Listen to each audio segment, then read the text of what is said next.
টানটানি করতে পারে। ফ্যানটার অবস্থা, ফ্যানগুলো নরমাল করতে থাকে, কোনো সময় ফ্যানটা নরমাল করতে থাকে ফ্যানগুলো।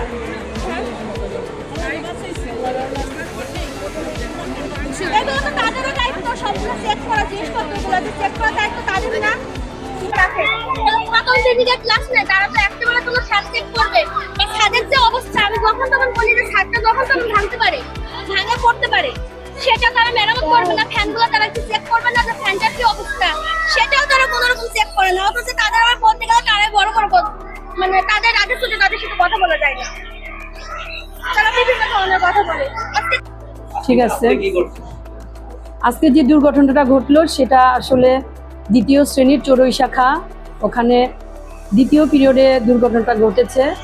ওখানে বাচ্চা হচ্ছে ওদের 36 জন শিক্ষার্থী ওই ক্লাসে শ্রেণীকক্ষে ক্লাস করে। দ্বিতীয় পিরিয়ডে গণিত শাখায় টিচার ছিল সেলিনা আক্তার, যথারীতি উনি গণিত ক্লাস করাচ্ছিল। ঠিক এই সময়ে উনি একটু আগেই উঠে গিয়ে, এটা আল্লাহরই হুকুম হয়তো বা হবে, উনি উঠে গিয়ে একটু বেঞ্চটা সরিয়ে দিয়েছিল যে তোমরা একটু বেঞ্চটা সাইড করে বসো। সাইড করে সরিয়ে দেওয়াতে আল্লাহর রহমত যে আমার এখানে বড় ধরনের কোনো দুর্ঘটনা ঘটে নাই। আল্লাহর রহমতে আমরা পার পেয়ে গেছি অনেকটা, আল্লাহর ইচ্ছাতেই। এখন ব্যথা পেয়েছে আমার 3-4 জন শিক্ষার্থী, একজন বেশি ব্যথা পেয়েছে, তার 5টা সেলাইও লেগেছে।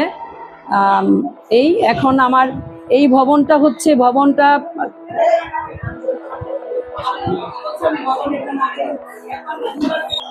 আজকে 10:40 দিকে আমার দ্বিতীয় ক্লাস ছিল, দ্বিতীয় শ্রেণীর চড়ুই শাখায়। তখন আমি ক্লাসে ছিলাম, তো ওই ছেলেটা হইলো গিয়ে একটু চঞ্চল, তো একটু বেঞ্চটা একদম বেশি টেনে নিয়ে আসছে, হ্যাঁ, বসছে।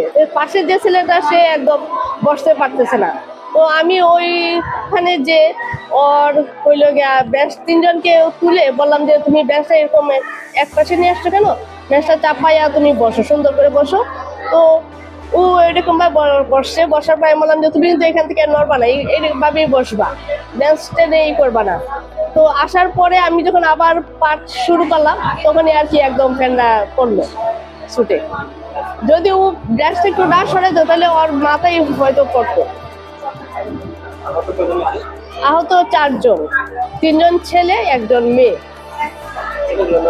ছেলেটার নাম প্রাঞ্জল, আর বাকি একটা মেয়ে, যে মেয়েটা বেশি ব্যথা পেয়েছে একদম মাথা। ভবনটি পরিদর্শন করতে গেছি যে ভবনটা কি অবস্থা। হঠাৎ পরিদর্শন সময়ে এই একটা ছাদের চলা ভেঙে আপনার ফ্যান নিচে পড়ে 4-5 জন আহত হয়েছে, 1 জন গুরুতর আহত হয়েছে।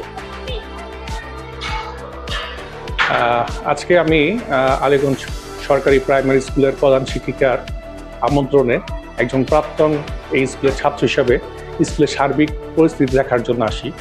আসার পরে আমার সামনেই এই দুর্ঘটনা ঘটে।